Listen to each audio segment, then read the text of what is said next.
দীর্ঘ ১৭ বছরের নির্বাসন এবং প্রতীক্ষার অবসান ঘটিয়ে আজ ২৫শে ডিসেম্বর ২০২৫ তারিখে নিজ মাতৃভূমিতে ফিরে এসেছেন বিএনপির ভারপ্রাপ্ত চেয়ারম্যান তারেক রহমান।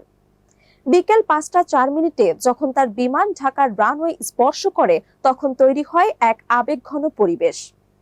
বিমান থেকে নেমে তিনি সিজদাবনত হয়ে দেশের মাটিতে শ্রদ্ধা জানান। উপস্থিত নেতাকর্মীদের স্লোগানে আকাশ বাতাস মুখরিত হয়ে ওঠে।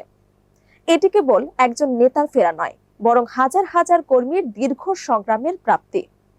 পূর্বাঞ্চলের বিশাল গণসমাবেশে তিনি তার আগামীর ভিশন পরিষ্কার করেছেন।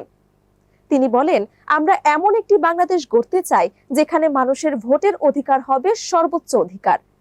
তিনি জোর দিয়ে বলেন, নীতি এবং আইনের শাসনই হবে উন্নত রাষ্ট্র গঠনের মূল চাবিকাঠি।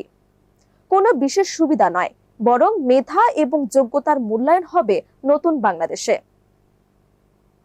সাধারণ মানুষের জীবনমান উন্নয়নে তারেক রহমান দুটি যুগান্তকারী পরিকল্পনার কথা তুলে ধরেন।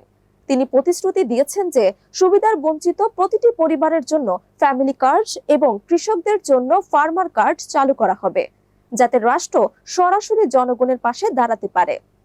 তারেক রহমানের বক্তব্যে সবচেয়ে গুরুত্বপূর্ণ দিক ছিল জাতীয় ঐক্য। তিনি স্পষ্ট বার্তা দিয়েছেন, এই দেশে সংখ্যালঘু বা সংখ্যাগুরু বলে কেউ নেই, আমাদের সবার পরিচয় আমরা বাংলাদেশী।